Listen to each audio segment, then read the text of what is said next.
ꯃꯌꯥꯝꯕꯨ ꯈꯨꯔꯨꯝꯖꯔꯤ ꯉꯁꯤ ꯑꯩꯈꯣꯏ ꯆꯥꯗꯣꯏꯁꯤꯗ ꯉꯥꯅꯨ ꯊꯣꯡꯕ ꯂꯩꯔꯦ ꯂꯦꯛ ꯄꯤꯁ ꯈꯔ ꯑꯃꯁꯨ ꯂꯩꯔꯦ ꯒ꯭ꯔꯦꯚꯤ ꯃꯍꯤ ꯂꯩꯔꯦ ꯉꯥꯅꯨ ꯃꯍꯤ ꯆꯥꯁꯦ ꯃꯇꯝ ꯀꯨꯏꯕꯩ ꯇꯨꯡꯗ ꯍꯥꯏꯕꯅꯦ ꯒ꯭ꯔꯦꯚꯤ ꯅꯪ ꯍꯥꯏꯔꯛꯀꯗꯕꯅꯦ ꯑꯩꯒꯤ ꯆꯥꯎꯗꯤ ꯆꯥꯎꯋꯦꯕꯣ ꯊꯝꯃꯦ ꯑꯁ ꯁꯤꯗꯤ ꯇꯥꯔ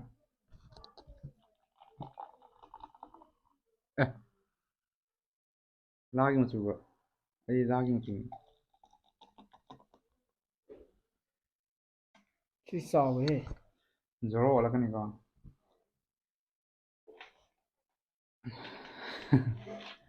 ꯆꯥꯔꯁꯦ ꯑꯩ ꯆꯥꯔꯦ ꯒ꯭ꯔꯦꯚꯤ ꯍꯩꯔꯣꯅꯤ ꯆꯥꯕ ꯒ꯭ꯔꯦꯚꯤ ꯍꯧꯔꯦ ꯍꯩꯔꯣꯅꯤ ꯒ꯭ꯔꯦꯚꯤ ꯍꯩꯔꯣꯅꯤ ꯃꯇꯨꯝꯁꯦ ꯍꯥꯟꯅ ꯆꯥꯒꯦ ꯂꯩꯇꯦ ꯇꯦꯁ ꯇꯧꯒꯦ ꯂꯩꯇꯦ ꯑꯗꯨꯝ ꯇꯦꯁ ꯇꯧ ꯍꯥꯎꯕ ꯍꯥꯎꯕ꯭ꯔꯥ ꯀꯃꯥꯏꯅ ꯇꯧꯒꯦ ꯉꯥꯅꯨꯗꯕꯨ ꯍꯥꯎꯇꯦ ꯉꯥꯅꯨ ꯍꯥꯏꯕ ꯊꯣꯡꯕ ꯑꯩꯒꯤ ꯈꯨꯠ ꯆꯧꯁꯨ ꯇꯧꯕ ꯍꯥꯎꯋꯦ ꯁꯤ ꯍꯥꯎꯋꯦ ꯁꯤꯗꯤ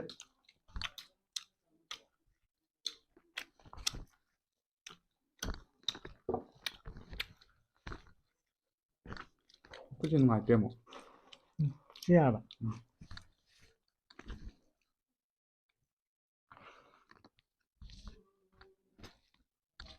ꯌꯥꯝ ꯇꯞꯇꯧꯔꯦ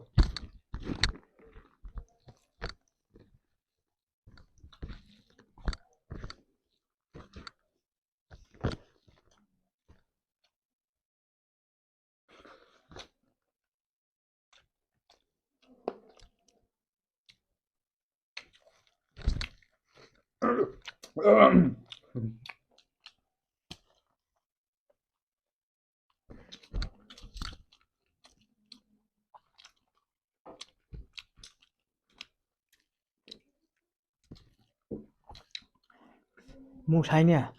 ꯏꯟꯖꯥꯡꯁꯦ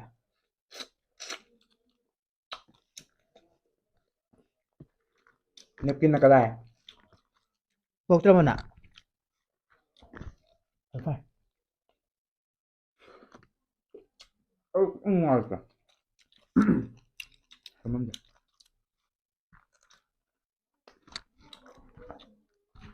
ꯉꯁꯥꯏꯗꯤ ꯀꯩꯝ ꯇꯧꯗꯕꯅꯦ ꯍꯥꯏꯕ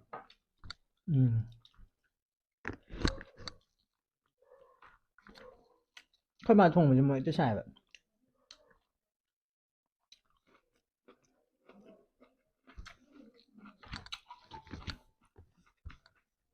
ꯍꯥꯎꯗꯤ ꯍꯥꯎꯋꯦ ꯉꯥꯅꯨ ꯊꯣꯡꯕ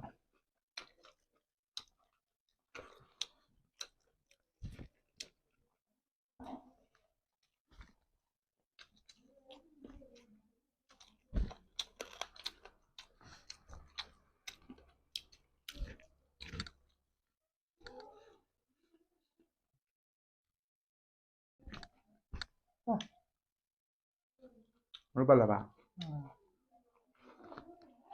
ꯍꯥꯏꯗꯤ ꯀꯛꯇ ꯌꯥꯔꯣꯏ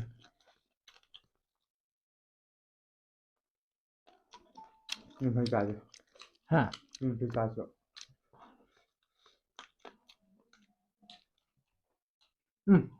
ꯍꯥꯎꯋꯦ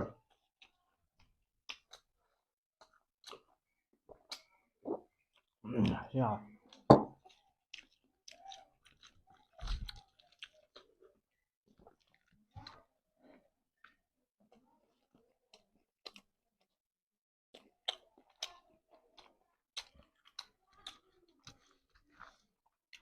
ꯍꯥꯎꯋꯦ ꯃꯨꯛ ꯁꯥꯏ ꯅꯪ ꯊꯃꯣꯏ ꯆꯥꯛꯍꯧꯗꯣꯏꯅꯤ ꯑꯁ ꯃꯇꯨꯝ ꯈꯨꯀꯣꯠꯊꯁꯤꯗꯤ ꯃꯇꯨꯝ ꯌꯥꯝꯃꯦꯍꯦ ꯃꯍꯤ ꯒ꯭ꯔꯦꯚꯤ ꯑꯗꯨꯗꯤ ꯊꯥꯎ ꯌꯥꯎꯗ꯭ꯔꯦ ꯑꯩ ꯐꯝꯐꯝꯁꯦ ꯑꯝꯇ ꯁꯦꯝꯒꯦ ꯀꯣ ꯑꯁ ꯂꯣꯏꯔꯦ ꯆꯥꯛꯀ ꯂꯣꯏ ꯇꯣꯛꯈ꯭ꯔꯦ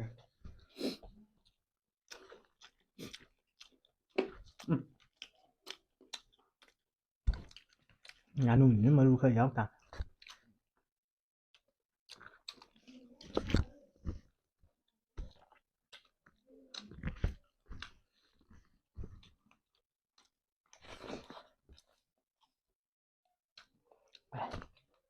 ꯍꯥꯎꯋꯦ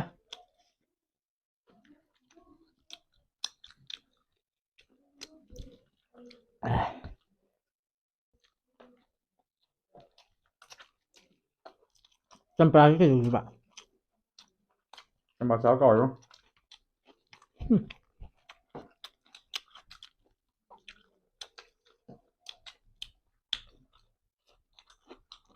ꯆꯥꯎꯔꯦ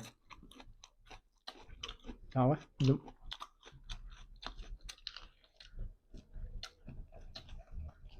ꯍꯥꯎ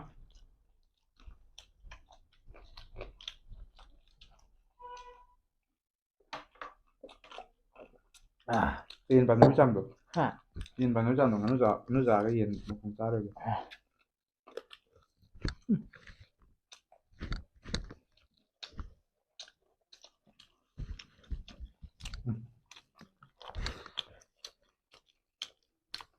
ꯅꯪ ꯆꯝꯄ꯭ꯔꯥ ꯁꯨꯝꯗꯕ꯭ꯔꯥ ꯁꯨꯝꯃꯦ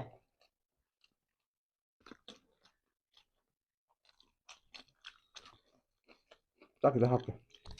ꯈꯔ ꯑꯣꯛꯇ꯭ꯔꯕ ꯅꯪ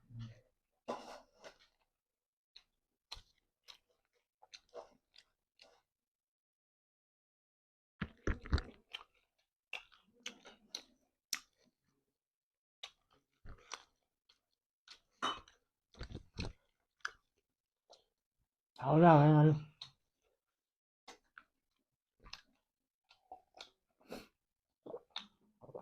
à.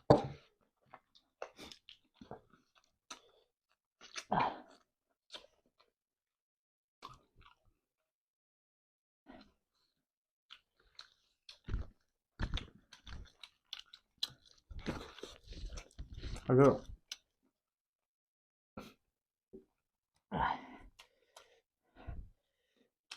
Một hai ba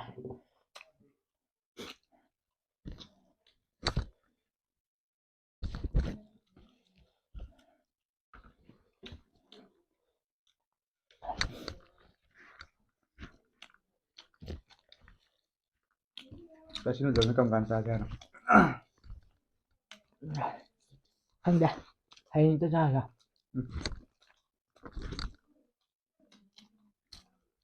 cái sao luôn rồi chúng em comment này biết rồi ꯅꯪ ꯃꯣꯔꯣꯛꯀ ꯆꯥꯗ꯭ꯔꯣ cái sao thì em một xài bạn ꯁꯥꯏꯌꯦ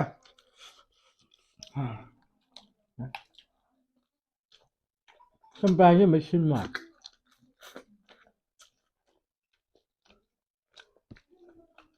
hỏi cái gì rồi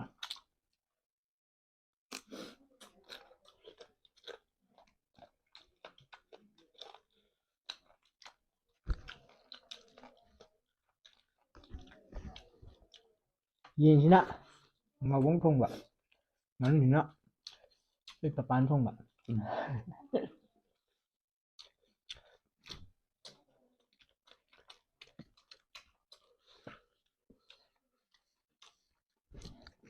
ra rồi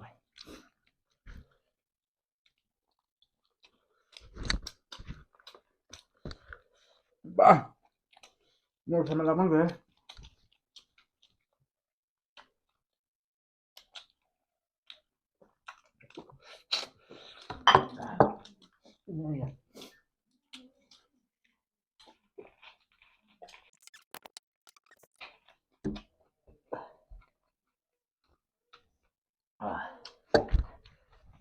ꯅꯪ ꯂꯧꯁꯜꯂꯣ ꯑꯩꯅ ꯑꯃꯨꯛ ꯅꯪꯒꯤꯗ ꯂꯥꯝꯃꯦ ꯅꯪ ꯑꯩ ꯑꯔꯥꯎꯕ ꯑꯃ ꯇꯥꯔꯦ ꯂꯥꯎꯕ rau rau thì không như vậy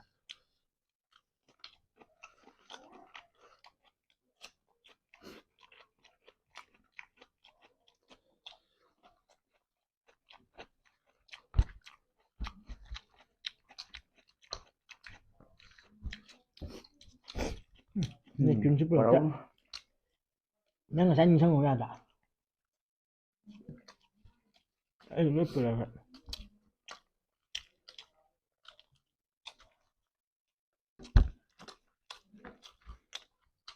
bà xin chào tôi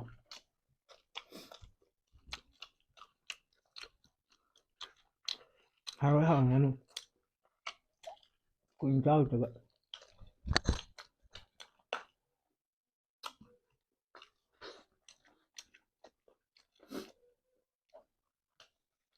cái là khai nhở cái là khai nhở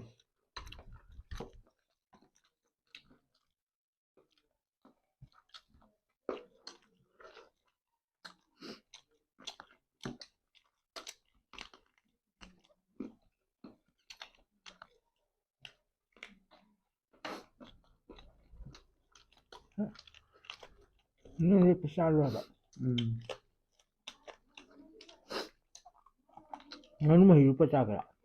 ꯍꯥ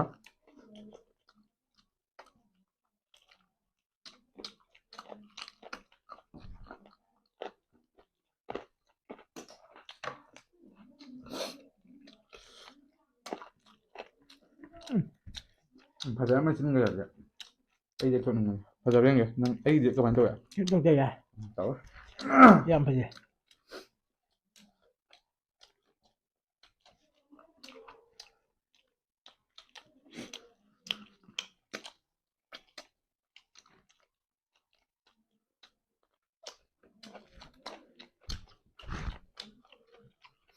ꯀꯥꯡ ꯃꯇꯨꯡꯗ ꯅꯪ ꯆꯥꯁꯤꯟꯁꯤꯗ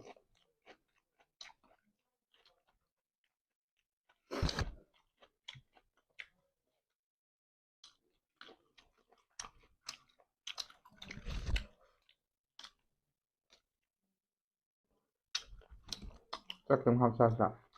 ꯌꯥꯏ ꯋꯥꯏ ꯉꯧꯕ ꯆꯥꯁꯜꯂꯨ ꯅꯪ ꯀꯌꯥꯝ ꯆꯥꯅꯤꯡꯉꯤꯅꯣ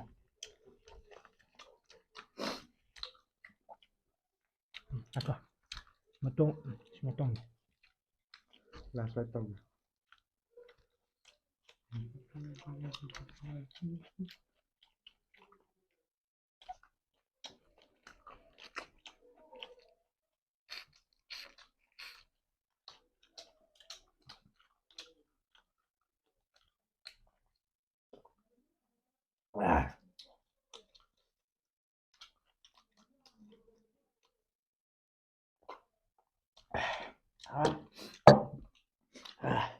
ꯅꯪꯕꯨ ꯁꯪꯒꯕ ꯊꯕꯤꯁꯨ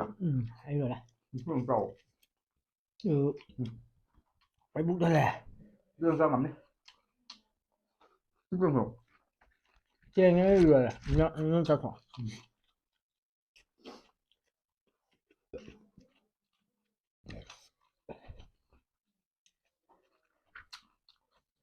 ꯐꯖꯅ ꯆꯥꯏꯌꯦ ꯅꯪꯁꯨ ꯂꯥꯁꯅꯦ ꯃꯩꯌꯥꯄꯨꯔꯥ ꯌꯥꯔꯦ ꯏꯕꯨꯡꯉꯣ ꯃꯍꯤ ꯌꯥꯝ ꯃꯍꯤ ꯌꯥꯔꯦ ꯃꯣꯔꯣꯛ ꯁꯥꯕꯗ ꯂꯣꯏ ꯆꯥ ꯌꯥꯕ ꯃꯍꯤꯗꯣ ꯆꯝꯕ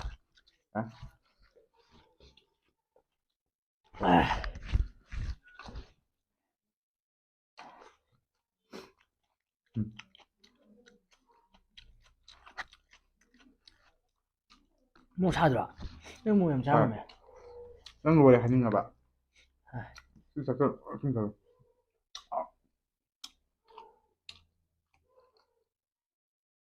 ꯁꯤꯜꯂꯦ ꯌꯥꯏ ꯑꯩ ꯍꯥꯏꯔꯒꯦ ꯌꯥꯔꯕꯣ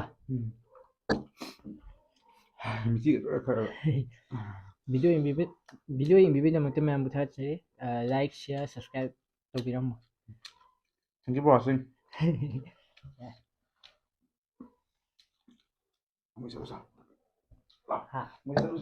ꯀꯩꯁꯦ ꯆꯥꯅꯤꯡꯉꯤꯕꯅ Moi,